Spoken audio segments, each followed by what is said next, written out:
Welcome to studio Telugu. ముందుగా headlines. రాష్ట్ర రోడ్లు, భవనాలు, పెట్టుబడులు, మౌలిక సదుపాయాల శాఖ మంత్రిగా బీసీ జనార్దన్ రెడ్డి బాధ్యతలు. రాష్ట్ర సచివాలయంలో వేద ఆశీర్వచనాల మధ్య మంత్రిగా బాధ్యతలు.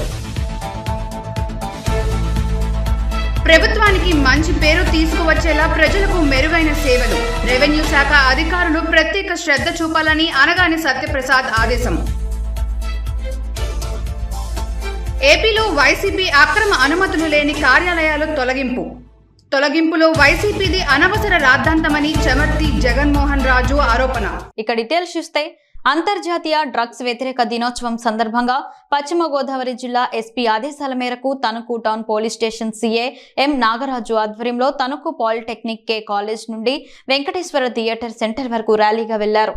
అనంతరం వెంకటేశ్వర థియేటర్ సెంటర్లో మీటింగ్ ఏర్పరిచి యువతకి డ్రగ్స్ వాడకం వల్ల జరిగే అనార్థాలు తెలియపరిచి యువతకు చెడు మార్గానికి వెళ్లవద్దు అని తగిన సూచనలు తెలియపరిచారు. ఈ కార్యక్రమంలో తణుకు పట్టణ CI Nagaraju, Tanuku traffic SI Jaya Satish, town and traffic సిబ్బంది మరియు ఎస్ఎంబిఎస్ పాలిటెక్నిక్ కళాశాల ఉపాధ్యాయులు, విద్యార్థులు పాల్గొన్నారు. June 26 international anti drug day, అంటే అంతర్జాతీయ మాదక ద్రవ్యాల నియంత్రణ దినోత్సవం. దాదాపుగా మనందరం కూడా చూస్తున్నాం, ఈ మధ్యకాలంలో ఎక్కువగా ముఖ్యంగా యువత ఈ డ్రగ్స్కి, అంటే గంజాయి, అదేవిధంగా మత్తు పదార్థాలు కొన్ని వాటికి అలవాటు పడి యంగ్ ఏజ్లో వీళ్ళకి అలవాటు పడటం వల్ల వారి యొక్క భవిష్యత్తుని, వాళ్ళ యొక్క జీవితాన్ని ఎక్కువగా చేసుకోవడం జరుగుతుంది. ఇది వరకట్లా మనం డ్రగ్స్ అంటే ఎక్కడో సినిమాల్లో చూసేవాళ్ళం, లేదంటే ఎక్కడో సిటీస్లోనే వినేవాళ్ళం. కానీ ఈ రోజుల్లో ఈ మత్తు పదార్థాలు, ముఖ్యంగా గంజాయిలోకి మన జిల్లాలో పట్టణాల్లోకి రావడమే కాకుండా ఇది వరకటి రోజుల్లో వీటిని ఎక్కడో ఊరు బయట, ఊరు చివర, శ్మశానాల దగ్గర, ఎక్కడో లేకపోతే పొదల్లో రహస్యంగా వినియోగించేటటువంటి పరిస్థితి నుంచి ఈరోజు చాలా స్కూల్స్లో, కాలేజెస్లో కూడా పిల్లలు కూడా వినియోగించేటువంటి పరిస్థితికి ఈరోజు మనకి వచ్చినాయి. రాష్ట్ర రోడ్లు, భవనాలు, పెట్టుబడులు, మౌలిక సదుపాయాల శాఖ మంత్రిగా బీసీ జనార్దన్ రెడ్డి బాధ్యతలు స్వీకరించారు. ఈ మేరకు రాష్ట్ర సచివాలయంలో వేద పండితుల వేద ఆశీర్వచనాల మధ్య మంత్రిగా బాధ్యతలు స్వీకరించారు. ఈ సందర్భంగా మంత్రి మీడియాతో మాట్లాడుతూ 2014 నుండి 19లో R&B శాఖకు బడ్జెట్లో 14,970 కోట్ల రూపాయలు కేటాయించగా 12,064 కోట్లు ఖర్చు చేయడం జరిగిందని, అనగా 80% ఖర్చు చేసినట్లు చెప్పారు. కాగా గత ప్రభుత్వం 2019 నుంచి 24లో R&Bకి 19,428 కోట్లు బడ్జెట్లో కేటాయించి కేవలం 9,015 కోట్లు, అనగా 46% మాత్రమే ఖర్చు చేశారని తెలిపారు. అందరికీ నమస్కారం. ముఖ్యంగా ఎలక్ట్రానిక్ మీడియా, ప్రింట్ మీడియా వారికి అందరికీ కూడా ఈరోజు ఈ కార్యక్రమానికి వచ్చినటువంటి మీకు అందరికీ కూడా ప్రత్యేకమైనటువంటి ధన్యవాదాలు తెలియజేస్తా ఉన్నాను. ఈరోజు రహదారు, భవనాల శాఖ, అదేవిధంగా పోర్ట్స్ అండ్ ఎయిర్పోర్ట్స్ అన్నిటికీ కూడా సంబంధించినటువంటి శాఖలకు కూడా ఈరోజు ఛార్జ్ తీసుకుని ఇక్కడ ఆఫీసులో ఛార్జ్ తీసుకోవడం జరిగింది. గౌరవ ముఖ్యమంత్రి శ్రీ నారా చంద్రబాబు నాయుడు గారి బాధ్యతతో నాకు ఒక బాధ్యతను ఒప్పజెప్పారు. గౌరవనీయులైనటువంటి ముఖ్యమంత్రి గారి బాధ్యతలు చెప్పినాడో అవన్నీ కూడా సక్రమంగా చేసి ఈరోజు ఈ యొక్క ప్రతి కార్యక్రమాన్ని దిగ్విజయం చేస్తానని ప్రమాణం చేస్తూ ఉన్నాను. మా తెలుగుదేశం ప్రభుత్వం హయాంలో 2014 నుంచి 19లో రహదారులు మరియు భవనాల శాఖకు 14,900 కోట్ల రూపాయల బడ్జెట్ కేటాయించడం జరిగింది. ఇందులో 12,000 కోట్ల రూపాయలకు పైగా ఖర్చు చేయడం జరిగింది. అంటే బడ్జెట్లో 80% ఖర్చు చేయడం జరిగింది. 2014 నుంచి 19 వరకు మేము చేసినటువంటి ఖర్చు అది. గడిచిన వైసీపీ ప్రభుత్వంలో అంటే 2019 నుంచి 24 వరకు ఈ యొక్క R&B శాఖకు 19,428 కోట్ల రూపాయలు బడ్జెట్ కేటాయించారు. ప్రభుత్వానికి మంచి పేరు తీసుకువచ్చేలా ప్రజలకు మెరుగైన సేవలు అందజేయడంలో రెవెన్యూ శాఖ అధికారులు ప్రత్యేక శ్రద్ధ చూపాలని రాష్ట్ర రెవెన్యూ రిజిస్ట్రేషన్ అండ్ స్టాంప్ శాఖ మంత్రి అనగాని సత్యప్రసాద్ ఆదేశించారు. ప్రతి వ్యక్తికి జననం నుండి మరణం వరకు పలు రకాల సేవలు అందజేయడంలో కీలక పాత్ర పోషించే రెవెన్యూ అధికారులు, ఉద్యోగులు ఎంతో ఓర్పు, నేర్పుతో ప్రజలకు సేవ చేయడం వల్లే ప్రభుత్వానికి మంచి పేరు వస్తుందనే విషయాన్ని రెవెన్యూ ఉద్యోగులంతా గుర్తించాలన్నారు. రాష్ట్ర సచివాలయంలో రాష్ట్ర revenue, survey, settlement and land record శాఖల ఉన్నతాధికారులతో ఆయన సమావేశమై పలు ప్రాధాన్యత అంశాల అమలు తీరును సమీక్షించారు. ముఖ్యమంత్రి నారా చంద్రబాబు నాయుడు సారథ్యంలో కూటమి ప్రభుత్వం ప్రజా సంక్షేమం, అభివృద్ధి ప్రజలు ఆశించిన మేరకు చేస్తోందని మంత్రి డాక్టర్ డోలా బాలవీరాంజనేయ స్వామి అన్నారు. రాష్ట్ర సచివాలయం 3వ భవనం మొదటి అంతస్తులో కుటుంబ సభ్యులతో పూజా కార్యక్రమాలు నిర్వహించిన అనంతరం సాంఘిక సంక్షేమ, వికలాంగులు, వయోవృద్ధుల సంక్షేమ, గ్రామ సచివాలయం వాలంటీర్ల శాఖ మంత్రిగా నేడు పదవి బాధ్యతలు స్వీకరించారు. తనపై నమ్మకంతో ముఖ్యమంత్రిగా అప్పగించిన సంక్షేమ బాధ్యతలను సమర్థవంతంగా నిర్వహిస్తానని మంత్రి తెలిపారు. ప్రకాశం జిల్లా సింగరాయకొండలో ఆంధ్రప్రదేశ్ సాంఘిక సంక్షేమ గురుకుల విద్యాలయ సంస్థ ఆధ్వర్యంలో నడపబడుతున్న డాక్టర్ బిఆర్ అంబేద్కర్ గురుకుల బాలికల పాఠశాల కళాశాలలో 2024-25 విద్యా సంవత్సరానికి ఆర్ట్స్ గ్రూప్ సిఈసితో పాటు ఎంపీసీ 40 సీట్స్, బైపీసీ 40 సీట్స్ అదనంగా మంజూరు చేస్తూ పైలట్ ప్రాజెక్ట్ కింద బాపట్ల జిల్లా నాగులపాలెం బాలికల గురుకుల విద్యాలయంలో పాఠశాలకు సరఫరా చేయబడిన కూరగాయలు, పండ్లు, గుడ్లు మొదలగు సామాగ్రి తాజాగా విద్యార్థులకు అందజేసేందుకు అనువుగా కోల్డ్ స్టోరేజ్ యూనిట్ను మంజూరు చేస్తూ అదేవిధంగా విద్యార్థులకు వేడి నీటిని అందించేందుకు పాఠశాలలో సోలార్ వాటర్ హీటర్ సౌకర్యం కూడా కల్పిస్తూ 3 ఫైళ్లపై మంత్రి సంతకాలు చేశారు. ఈరోజు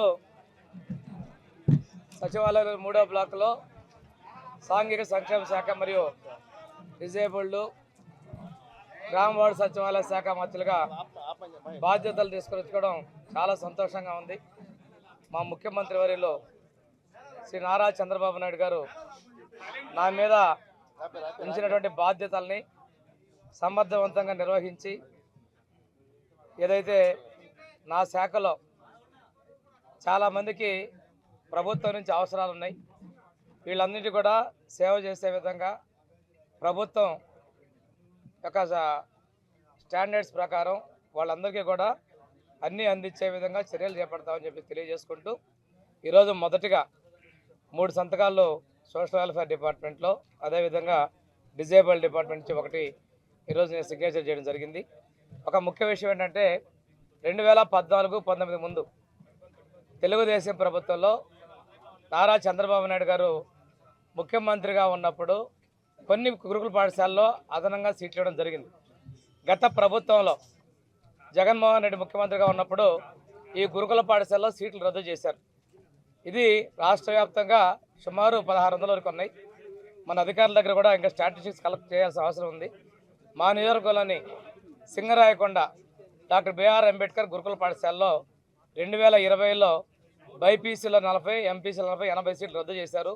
తిరిగి ఆ సీట్లను పునరుద్ధరిస్తూ ఈరోజు సంతకం పెట్టడం జరిగింది. బాపట్ల పట్టణం విద్యార్థి నగర్లో నిర్మాణంలో ఉన్న బాపట్ల జిల్లా వైఎస్ఆర్సీపీ కార్యాలయంను పరిశీలించిన అనంతరం బాపట్ల ఎమ్మెల్యే వేగేసిన నరేంద్ర వర్మ మాట్లాడుతూ ఎటువంటి అనుమతులు లేకుండా అక్కడ స్థానికంగా ఉన్నటువంటి ప్రభుత్వం నుంచి పట్టాలు పొందిన సుమారు 25 మంది సొంత భవనాలను పగలగొట్టి జిల్లా వైసీపీ కార్యాలయం నిర్మించారు. ఈ జిల్లా వైసీపీ కార్యాలయం నిర్మాణం 2 ఎకరాలలో సంవత్సరానికి 2,000 రూపాయలతో 33 సంవత్సరాల లీజు ఇవ్వడం జరిగిందని, ఇందులో విచిత్రం ఏమిటంటే కనీసం బిల్డింగు కట్టుకోవడానికి పర్మిషన్లు కూడా అప్లై చేయకుండా వారి ఇష్టానుసారంగా అప్పటి అధికారులు మూకుమ్మడిగా పనులు చేయించిన ఘోరమైన సంఘటన అని అన్నారు. దీనిపై ప్రభుత్వ నిర్ణయం మేరకు కూల్చివేయటమా లేక ప్రభుత్వ కార్యాలయాలకు ఇవ్వడమా అనేది చట్టరీత్యా ముందు రోజుల్లో చర్య తీసుకుంటామని నరేంద్ర వర్మ అన్నారు. మీడియా మిత్రులందరికీ బాపట్ల తెలుగుదేశం పార్టీ తరపున నమస్కారం తెలియజేస్తున్నా. గత కొద్ది రోజులుగా రాష్ట్రంలో వైసీపీ కార్యాలయాల గురించి చాలా విషయాలు వెలుగులోకి వచ్చాయి. ఇలా ఎన్నో కార్యాలయాలు 18 జిల్లాలో కార్యాలయాలు వైసీపీ కార్యాలయాలు నిర్మించారు. 1.5 ఎకరం నుంచి 2 ఎకరాల ల్యాండ్లు ప్రభుత్వ జీవో ప్రకారం తీసుకున్నారు. జిల్లా హెడ్ క్వార్టర్స్లో ఈ జీవో అమలు అయ్యే విధంగా అప్పట్లో తెలుగుదేశం ప్రభుత్వమే జీవో ఇచ్చింది. దాన్ని అనుసరించి ల్యాండ్ అలాట్మెంట్ ఈ జీవో తీసుకున్నారు. ఆ జీవో ప్రకారం ముందుకెళ్ళారు. రకరకాల అనుమతులతో, స్థానిక సంస్థల అనుమతులతో సామాన్య మానవుడు గవర్నమెంట్కి ఫీజులు చెల్లించి ఆఫీసు నిర్మాణం కానీ ఇల్లు నిర్మాణం కానీ కట్టుకునే ఈ ప్రజాస్వామ్య వ్యవస్థలో ప్రభుత్వం మనదే కదా, మనమే ప్రభుత్వం, పార్టీ మనదే, మాకు ఈ రూల్స్ వర్తించవు, నేను నియంత్రణ అంటూ అప్పట్లో గడిచిన వైసీపీ ప్రభుత్వంలో కనీసం అనుమతులు లేకుండా, అనుమతులకి దరఖాస్తులే చేయకుండా ఇంతంత ప్యాలెస్లు కట్టడం అనేది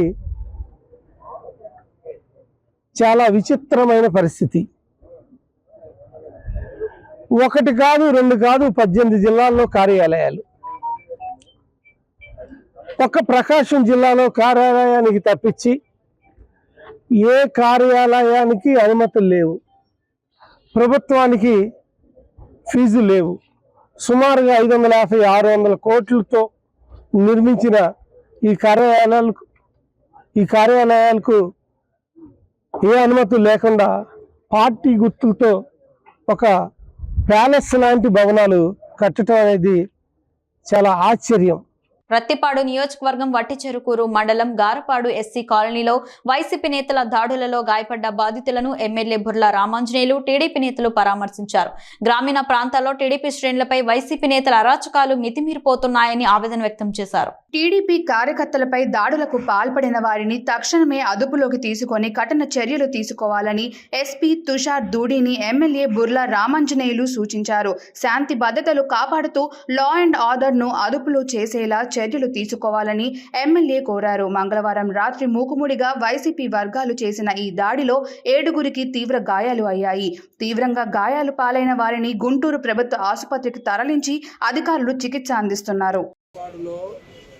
ఎస్సీస్ మీద గార్పాల్లోనే మరొక ఎస్సీ వర్గం, తర్వాత వాళ్ళ వెనుక కొంతమంది వైసీపీ నాయకుల యొక్క ప్రోత్సాహంతో తరచుగా ఈ దౌర్జన్యాలు చేయడం అనేటువంటిది చూస్తున్నారు. 5 సంవత్సరాలుగా కూడా గార్పాడు ఎస్సీల మీద దౌర్జన్యాలు జరుగుతూనే ఉన్నాయి. సో ఈ నేపథ్యంలో నిన్నటి రోజున కూడా దాదాపు 8 మందిని వాళ్ళు కొట్టడం అనేటువంటి జరిగింది. సో వాళ్ళు ఎవరైతే కొట్టారో వాళ్ళు ఉన్నారు, వాళ్ళకన్నా ముఖ్యంగా వాళ్ళ వెనక నడిపిస్తున్నటువంటి వైసీపీ ప్రముఖ నాయకులు ఉన్నారు. వాళ్ళ పేర్లు కూడా వాళ్ళు బాధితులు ఎవరైతే ఉన్నారో కంప్లైంట్ చేశారు. దీని మీద ప్రభుత్వం సీరియస్గా ఉంది. తప్పకుండా ఎవరైతే ఈ దాడికి పాల్పడ్డారో వాళ్ళని కఠినంగా శిక్షించడం అనేటువంటిది జరుగుతుంది. ఒకవేళ ఇది అలాగే కొనసాగితే పీడీ యాక్ట్ నమోదు చేయడానికి కూడా మేము వెనకాలి. మాచర్ల పట్టణంలోని అన్నా క్యాంటీన్ భవనాన్ని స్థానిక శాసనసభ్యులు జోలకంటి బ్రహ్మానందరెడ్డి సందర్శించారు. ఈ సందర్భంగా ఆయన విలేకరులతో మాట్లాడుతూ ఒక మంచి ఆశయంతో అన్నా క్యాంటీన్లను తెలుగుదేశం పార్టీ నిర్వహిస్తే వాటిని వైసీపీ ప్రభుత్వం మూసివేసి స్థానిక నాయకులు దీపావళి ముందు నిల్వ ఉంచే గోధుమలను వాడుకున్నారని అన్నారు. ఆలోచన చేస్తాము, ఇక్కడ మంచి అభివృద్ధి కార్యక్రమాలు చేపడతాము. మరి ఏదైతే జరివాగు లిఫ్ట్ ఇరిగేషన్ మూలబడ్డ పథకాలన్నీ ఉన్నాయో వాటితో పాటు వరికపూడిసెల ప్రాజెక్టు, బుగ్గవాగు నుంచి నీళ్లు తెచ్చే కార్యక్రమం కూడా ముందుగా మరి చేపట్టి మాచర్ల పట్టణ ప్రజల దాహార్తిని తీర్చే కార్యక్రమాన్ని అతి త్వరలోనే ప్రారంభిస్తామని చెప్పి సందర్భంగా తెలియజేస్తాం. అడుక్క తిన్నేవాడు, ఇది వైసీపీ పరిపాలన దుర్మార్గం. ఒక మంచి ఆశయంతో నిర్మించిన అన్నా క్యాంటీన్ని మనం మాచర్లలో చూసాం. ఏ విధంగా వాళ్ళు దీపావళి మందులు అమ్ముకునే గోడౌన్గా పెట్టుకున్నారు. ప్రజల పట్ల కానీ పేదల పట్ల కానీ ఈ వైసీపీ దుర్మార్గపు పరిపాలనకి ఆ రోజు చిత్తశుద్ధి లేదు. మేమందరం అనుకున్నది ఏంటంటే ఎన్టీ రామారావు గారి మీద ఆ పేరు కొనసాగటం వాళ్ళకి ఇష్టం లేక ఒకవేళ తీసేసి మరి పథకం పేరు మార్చి పేదలకు అన్నం పెడతారేమోనని ఆశించాను. చివరికి పేదవాడి దగ్గర ఆ 4 ముద్దలు కూడా లాక్కునే దుర్మార్గమైన పరిస్థితి. నేను చెప్తున్నాం, ఏదైతే మా నాయకులు చంద్రబాబు నాయుడు గారు అన్నా క్యాంటీన్లను చేశారో మళ్ళీ పునఃప్రారంభిస్తున్నాం. వాటిని నాణ్యత కూడా మేము తరచూ పరిశీలిస్తాం. మంచి భోజనాన్ని, ఆరోగ్యవంతమైన భోజనాన్ని అందించే ఏర్పాట్లు చూస్తామని చెప్పేసి సందర్భంగా తెలియజేస్తూ, ఏపీలో రోజు రోజుకు డయేరియా విజృంభిస్తోంది. ఉమ్మడి గుంటూరు జిల్లాల నుంచి భారీగా డయేరియా కేసులు నమోదవుతున్నాయి. రోజుకు 10 వరకు డయేరియా కేసులు నమోదవుతున్నాయని అధికారులు చెబుతున్నారు. తీవ్ర అస్వస్థతతో ఆసుపత్రిలో జాయిన్ అవుతున్నారు. డయేరియా బాధితులను గుంటూరు తూర్పు నియోజకవర్గ ఎమ్మెల్యే నజీర్ అహ్మద్ పరామర్శించారు. అనంతరం గుంటూరు తూర్పు ఎమ్మెల్యే నజీర్ అహ్మద్ మీడియాతో మాట్లాడారు. గత 4 రోజుల నుండి విడివిడిగా దాదాపు ఒక 40 మంది వరకు డయేరియా బారిన పడి ప్రభుత్వ ఆసుపత్రిలో చేరినటువంటి పరిస్థితులు ఉన్నాయి. దీని మీద వెంటనే ప్రభుత్వ ఆసుపత్రి సిబ్బంది, డాక్టర్ గారు, సూపరింటెండెంట్ గారు అప్రమత్తమై ఒక స్పెషల్ వార్డులో వాళ్ళందరికీ కూడా ట్రీట్మెంట్ ఇవ్వడం జరుగుతూ ఉంది. ముఖ్యంగా ఈ డయేరియా గుంటూరు నగరంలో ఒక నగరపాలక సంస్థ సంబంధించినటువంటి పేషెంట్సే కాకుండా బయట ప్రాంతాల్లో కూడా డయేరియా బారిన పడి మాచర్ల పట్టణం నుండి ఎక్కువ మంది, దాదాపు దాంట్లో 70% వరకు మాచర్ల పట్టణం చుట్టుపక్కల ప్రాంతాల నుంచి వచ్చి అడ్మిట్ అయినటువంటి పరిస్థితులు. కొంతమంది ఇక్కడ నరసింహస్వామి గారి దేవాలయంలో జరిగినటువంటి తిరునాళ్ళలో ఫుడ్ వలన కొంతమంది ఆ చుట్టుపక్కల ప్రాంతాలకు సంబంధించినటువంటి పేషెంట్స్ ఉన్నారు. అలాగే నగరంలో కూడా కొన్ని ప్రాంతాల్లో డయేరియా బారిన పడి దాదాపు ఒక 14 మంది ఈరోజు జీజీహెచ్లో వైద్యం తీసుకుంటున్నటువంటి పరిస్థితులు ఉన్నాయి. వాళ్ళందరినీ కూడా ఆరోగ్య పరిస్థితులు అడిగి తెలుసుకోవడం జరిగింది. ప్రత్యేకమైనటువంటి ట్రీట్మెంట్ ఇస్తూ ఉన్నాం. ఎవరికి కూడా ఎటువంటి ఇబ్బంది లేదు. అన్ని రకాల సదుపాయాలు వీళ్ళకి కల్పిస్తూ ఉన్నాం. అలాగే నగరపాలక సంస్థ కమిషనర్ గారితో మాట్లాడి వెంటనే అధికారులను అప్రమత్తం చేసేటువంటి కార్యక్రమాన్ని వెంటనే మీటింగ్ కండక్ట్ చేసి ఎక్కడైతే ఈ డయేరియా బారిన పడినటువంటి పేషెంట్స్ ఉన్నారో అక్కడన్నీ కూడా వాటర్ శాంప్లింగ్స్తో పాటు శానిటేషన్ మిగతా సిబ్బందిని కూడా అప్రమత్తం చేసి సాయంత్రం లోపల వెంటనే కార్యక్రమాన్ని తీసుకుంటాం జరుగుతుంది. కొంత డయేరియా కేసులు అయితే మాత్రం కొంతమంది వస్తున్నారండి. మామూలుగా మన రెగ్యులర్ కూడా 5 నుంచి 6 కేసులు వస్తూ ఉంటాయి. 7-8 కేసులు ప్రతిరోజు వస్తూ ఉన్నాయి. కొన్ని సుదూర ప్రాంతాల నుంచి యాక్చువల్గా 200 కిలోమీటర్ల పైబడి దూరం నుంచి కొంత ట్రీట్మెంట్లు అక్కడ తీసుకొని 5-6 రోజులు అక్కడ సఫర్ అయ్యి కిడ్నీ పాడైపోయి ఇక్కడ రావడం జరుగుతుంది. వాళ్ళకి ఐసీయూలో పెట్టేసి కిడ్నీ వైద్యులు వాళ్ళ శివరామకృష్ణ గారు కానీ గ్యాస్ట్రోఎంటరాలజీ వైద్యులు, జనరల్ మెడిసిన్ వాళ్ళు విభాగం వాళ్ళు వైద్యం చేస్తున్నారు. ఇంతవరకు అయితే మాత్రం ఒక డెత్ జరగలేదండి. అన్నీ కూడా రికవర్ అవుతున్నారు. భయపడాల్సిన అవసరం లేదు. ఇవాళ సీజనల్ మారుతున్నప్పుడు సీజనల్ డిసీజ్గా ఎన్ని వస్తూ ఉంటాయి కాబట్టి కారణం ఇది అని కూడా చెప్పలేము. ఎక్కువ మంది అయితే మాత్రం ఫుడ్ తీసుకోవటం, ఆహారం తీసుకోవటం, కొంతమంది మటన్ తీసుకోవటం, కొంతమంది దేవస్థానం దగ్గర తీసుకోవటం, కొద్దిగా కలుషితమైన ఫుడ్ తీసుకోవడం వల్ల అనిపిస్తూ ఉంది. కొంతమంది అక్కడక్కడ లోకల్ కూడా వస్తున్నారు కాబట్టి ఇలాంటివి ఎక్కువ వస్తూ ఉంటాయి. గతంలో చూసినట్టు ఒకే ఏరియా నుంచి ఒక 20 మంది, 30 మంది, 40 మంది ఒకే ఏరియా నుంచి రావడం అయితే మాత్రం జరగలేదు. ఇంతవరకు ఒక డెత్ కూడా రికార్డు కాలేదు. కాబట్టి మేము కూడా ఆందోళన పడకుండా ఉండటం కోసం డాక్టర్లను అప్రమత్తం చేసాం. ఎమ్మెల్యే గారు అయితే మాత్రం 24 అవర్స్ ఫాలో అవడానికి నెంబర్ కూడా ఇచ్చారు. మమ్మల్ని కూడా అలర్ట్ చేస్తున్నాం. Thank you. మత్తు పదార్థాలు, మాదక ద్రవ్యాలు వాడకం యువత బంగారు భవిష్యత్తు దెబ్బతీస్తోందని మాచర్ల సెబ్ సిఏ అన్నారు. స్థానిక కాసు బ్రహ్మానందరెడ్డి ప్రభుత్వ కళాశాల మైదానంలో విద్యార్థులకు అవగాహన సదస్సు నిర్వహించారు. స్థానిక అబ్గరి పోలీసులు మత్తు పదార్థాలు సేవించడం పట్ల కలిగే నష్టాలను విద్యార్థులకు చెప్పి వారిని మత్తు పదార్థాలకు దూరంగా ఉండే విధంగా ప్రతిజ్ఞ చేయించారు. ఈ సందర్భంలో ఎన్ఫోర్స్మెంట్ సిఐ కిషోర్ మాట్లాడుతూ జూన్ 26వ తేదీన అంతర్జాతీయ మత్తు పదార్థాల నిషేధిత దినం సందర్భంగా కళాశాల విద్యార్థులకు అవగాహన నిర్వహించినట్లు తెలిపారు. జూన్ 26 ఈరోజు international day against drug abuse and illicit trafficking. దీని మీద మేము ఎస్బికేఆర్ డిగ్రీ కళాశాల నందు అవగాహన సదస్సును ఏర్పాటు చేస్తాం. ఆల్రెడీ నిన్ననే ఈ పిల్లలందరికీ కూడా డ్రగ్స్ మీద అవగాహన కోసం ఎస్ఏ రైటింగ్ కాంపిటీషన్ నిర్వహించడం జరిగింది. వారిలో కాంపిటీషన్లో మొదటి రెండవ మూడవ బహుమతులు కూడా మేము ప్రదానం చేయడం జరిగింది. మరియు ఈ కాలేజ్ వాళ్ళ సౌజన్యంతో వాళ్ళందరితో కూడా అవేర్నెస్ క్యాంప్ ఒకటి ఇచ్చేసాము. మేము police department and education department ముగ్గురు కూడా కోఆపరేషన్ తోటి స్టూడెంట్స్ అందరినీ కలిపి ర్యాలీగా రింగ్ రోడ్ సెంటర్ దాకా తీసుకుని వెళ్ళి ఇక్కడ ర్యాలీ నిర్వహించి ఇక్కడ స్లోగన్స్ ఇవ్వడం జరిగింది. స్లోగన్స్ ఇచ్చి డ్రగ్స్ కి అందరూ కూడా దూరంగా ఉండాలి, డ్రగ్స్ లేని జీవితాన్ని నిర్మిద్దాం అనేటువంటి ఒక ప్రతిజ్ఞను కూడా చేసి తిరిగి రావడం జరిగింది. ఈ ప్రోగ్రాము ఇంత సక్సెస్ చేసినందుకు ఈ కాలేజీ యాజమాన్యానికి ధన్యవాదాలు తెలుపుకుంటున్నాను. అదేవిధంగా మీడియా మిత్రులకి థ్యాంక్స్ చెప్తున్నాను. Thank you. అంతర్జాతీయ మాదక ద్రవ్యాల నిరోధానికి సంబంధించిన సంవత్సరంగా రేపల్లిలో రింగ్ రోడ్ సెంటర్ నుంచి తాలూకా వరకు పట్నా సీఏ నజీర్ బేగ్ ఆధ్వర్యంలో ర్యాలీ నిర్వహించారు. ఈ సందర్భంగా ఆయన మాట్లాడుతూ ఈ కార్యక్రమం 1987 నాటి నుంచి జరుగుతుందని, దీని యొక్క ముఖ్య ఉద్దేశం ఈ రోజుల్లో యువత చిన్నపిల్లల నుంచి పెద్దవారి వరకు ఈ డ్రగ్స్ కు బానిస అయి తమ యొక్క జీవితం నాశనం చేసుకుంటున్నారని, దానికోసమే ప్రజల్లో అవగాహన కోసం ర్యాలీ ఏర్పాటు చేశామని, ఈ డ్రగ్స్ నిర్మూలించడానికి కేవలం ప్రభుత్వమే కాకుండా ప్రజలు కూడా తమ వంతు సహాయం చేయాలని, దీనికి సంబంధించి ఎటువంటి ఇన్ఫర్మేషన్ ఉన్నా ప్రభుత్వం నియమించిన టోల్ ఫ్రీ నెంబర్కు డయల్ చేయాలని రేపల్లె టౌన్ సిఐ నజీర్ బేగ్ అన్నారు. అంతర్జాతీయ మాదక ద్రవ్యాల నిరోధానికి సంబంధించినటువంటి దినోత్సవంగా ఈ ర్యాలీని రేపల్లె పోలీస్ వారి తరఫున నిర్వహించడం జరిగింది.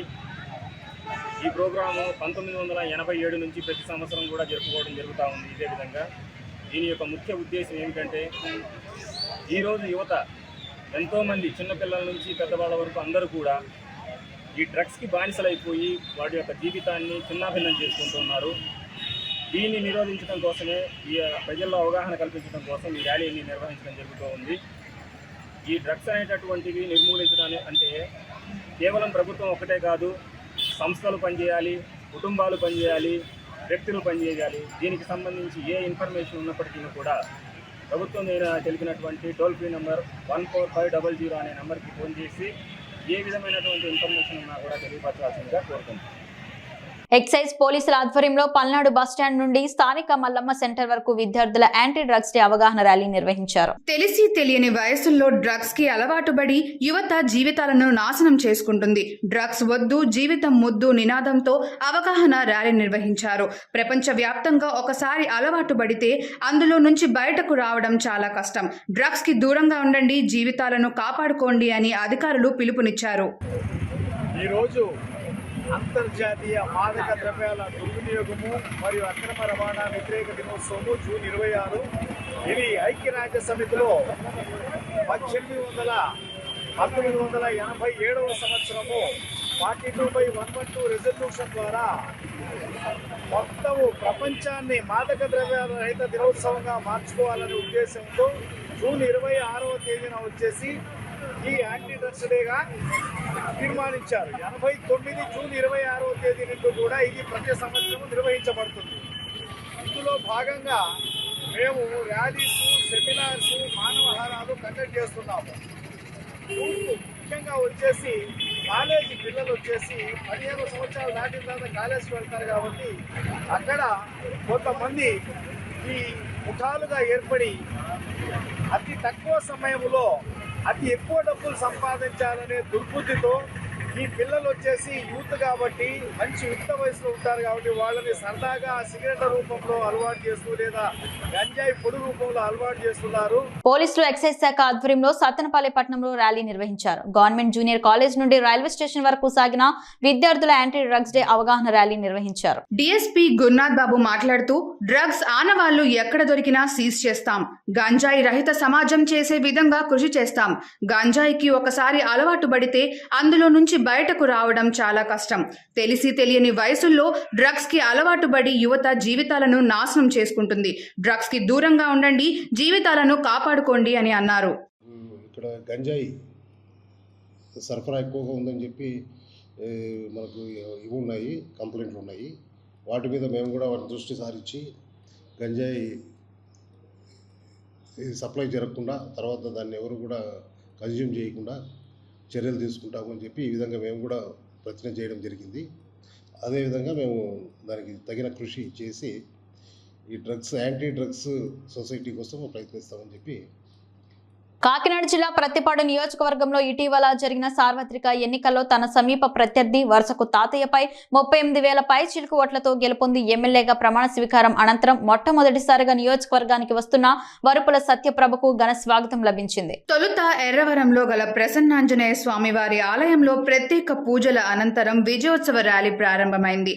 ఆమెకు దారి పొడుగున గజమాలలు, హారతులతో కూటమి నాయకులు, కార్యకర్తలు, ప్రజల నుంచి అపూర్వ స్వాగతం లభించింది. ఈ నియోజకవర్గ ర్యాలీ ఏలేశ్వరం మండలం ఎర్రవరం గ్రామం నుంచి ప్రారంభమై ఏలేశ్వరం, లింగంపర్తి, భద్రవరం, పెద్ద సంకర్లపూడి, చిన్న సంకర్లపూడి గ్రామాల మీదుగా ప్రతిపాడు చేరుకుంది.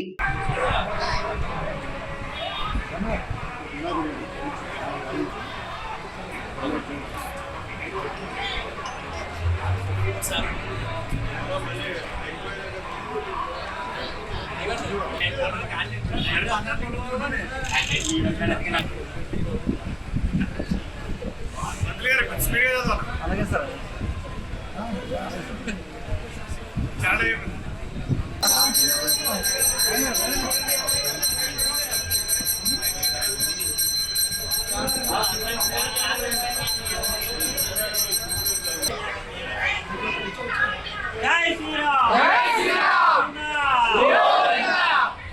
నరసరావుపేట పట్టణంలో మున్సిపల్ అధికారుల ఆధ్వర్యంలో నైట్ శానిటేషన్ స్పెషల్ డ్రైవ్ కార్యక్రమం ఏర్పాటు చేశారు. ఈ కార్యక్రమానికి ముఖ్య అతిథిగా స్థానిక ఎమ్మెల్యే చదలవాడ అరవింద్ బాబు పాల్గొన్నారు. పారిశుద్ధ్య కార్మికులతో ఎమ్మెల్యే చదలవాడ రోడ్లపై ఉన్న చెత్తను క్లీన్ చేశారు. ఎమ్మెల్యే చదలవాడ అరవింద్ బాబు మాట్లాడారు. నరసరావుపేట పట్టణ ప్రజలకు, అదేవిధంగా మున్సిపల్ అధికారులు, మున్సిపల్ కమిషనర్ గారికి, మీడియా సోదరులకు అందరూ కూడా ధన్యవాదాలు తెలియజేస్తూ, స్వచ్ఛ భారత్ స్వచ్ఛ ఆంధ్ర అనే నినాదంతో స్పెషల్గా అనే కార్యక్రమాన్ని మొదలుపెట్టి లైట్ శానిటైజేషన్ మొదలుపెట్టడం జరిగింది. మరి ఉదయం పూట మరి పారిశుద్ధ్యం చేయడానికి మరి మోటార్ వెహికల్స్ కానీ అన్నీ అడ్డం వస్తుంటాయి కాబట్టి నైట్ టైం ప్రజలందరూ కూడా నిద్రపోయే టైంలో నగరం మొత్తాన్ని శుభ్రం చేసి మరి నగరంలో ఉన్న ప్రజలు తెల్లారి నిద్రలేసేటప్పటికి నగరం అంతా శుభ్రంగా ఉంచుతామనే ఆలోచనతోటి మున్సిపల్ కమిషనర్ గారు కానీ వాళ్ళ సిబ్బంది అందరూ కూడా మా సలహా మేరకు అందరూ కూడా ముందుకు రావడం జరిగింది. ఈ కార్యక్రమాన్ని తప్పనిసరిగా నేను అధికారంలో ఉన్న రోజులు ఈ కార్యక్రమాన్ని ముందుకు తీసుకెళ్తాను. ఎందుకంటే మేము గెలిచిన తర్వాత మాకు బాధ్యత పెరిగింది. ఏదైతే ప్రజల కోసం, ప్రజల కొరకు పాటుపడాలో ఏపీలో వైసీపీ అక్రమ అనుమతులు లేని కార్యాలయాల తొలగింపులో వైసీపీది అనవసర రాద్ధాంతమని అన్నమయ్య జిల్లా టీడీపీ పార్లమెంట్ అధ్యక్షుడు చమర్తి జగన్మోహన్ రాజు ఆరోపించారు. 2019లో మాయమాటలు చెప్పి మభ్యపెట్టి అధికారంలోకి వచ్చినటువంటి వైసీపీ ప్రభుత్వం వచ్చి రాగానే అక్రమ కట్టడాలంటూ ప్రజావేదికను కూల్చి అక్రమ కట్టడాలన్నీ మేము నిర్మూలిస్తాము అంటూ నీతులు వల్లించింది. ఈ ముసుగులో అక్రమ కట్టడాలన్నింటినీ కూడా మేము తొలగిస్తామంటూ తెలుగుదేశం పార్టీ నాయకులందరినీ కూడా ఇబ్బంది పెట్టి వాళ్ళందరినీ సతాయించడమే కాకుండా తెలుగుదేశం పార్టీ నాయకులకు చెందినటువంటి ఎన్నో భవనాలను కూల్చివేసి అప్పుడు ఏం చెప్పారు, అక్రమ కట్టడాలను నేను ఎక్కడ కూడా ఈ రాష్ట్రంలో ఉండనివ్వను అని ఆ రోజు శ్రీరంగ నీతులు చెప్పి ఇవాళ ప్రభుత్వంలో ఉన్నప్పుడు ఎటువంటి అనుమతులు లేకుండా రాజప్రసాదాలను తలపించే విధంగా ఇవాళ ప్రతి జిల్లా కేంద్రంలో ఆఫీసులు అనేటువంటి భవనాలు కట్టడం జరుగుతూ ఉంది. అక్రమ కట్టడాలను తొలగించాలి అన్నటువంటి మీ స్టేట్మెంట్ ప్రకారము ఇప్పుడు అక్రమంగా నిర్మించినటువంటి మీ కట్టడాలను తొలగించడం తప్ప అని మేము ప్రశ్నిస్తున్నాం. మీ భవనాలన్నీ అక్రమ కట్టడాలు కాబట్టి వాటిని మీరు ఆ గతంలో ఇచ్చినటువంటి స్టేట్మెంట్ ప్రకారము ఈ వాళ్ళకు తొలగిస్తూ ఉంటే కనుక మాకు అన్యాయం జరిగింది, తెలుగుదేశం పార్టీ సతాయిస్తోంది అని అంటూ ఉన్నారు. ఇవాళ కూడా అదే స్థానిక సంస్థలకు చెందినటువంటి అధికారులు మీ ఆఫీసులకన్నిటికీ నోటీస్ ఇచ్చారు. కనీసం అధికార మతంతో మీరు ప్రవర్తించిన తీరు ఎలాగా ఉందంటే కనుక దాదాపు 15 చాలా అంటే సగం పైగా జిల్లాల్లో నిర్మించేటటువంటి మీ ఆఫీసులకి కనీసం అనుమతుల కోసం స్థానిక సంస్థలకు మీరు అర్జీ కూడా పెట్టుకోవాలి.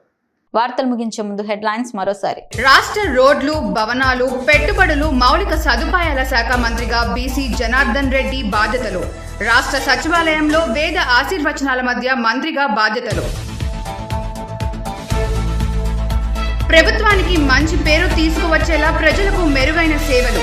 రెవెన్యూ శాఖ అధికారులు ప్రత్యేక శ్రద్ధ చూపాలని అనగాని సత్యప్రసాద్ ఆదేశం. ఏపీలో వైసీపీ అక్రమ అనుమతులు లేని కార్యాలయాలు తొలగింపులో వైసీపీది అనవసర రాద్ధాంతమని చెమర్తి జగన్మోహన్ రాజు ఆరోపణ. స్టూడియో తెలుగు న్యూస్ ఇంతటితో సమాప్తం. తిరిగి రేపటి బులెటిన్లో మళ్ళీ కలుసుకుందాం. అంతవరకు సెలవు. నమస్కారం.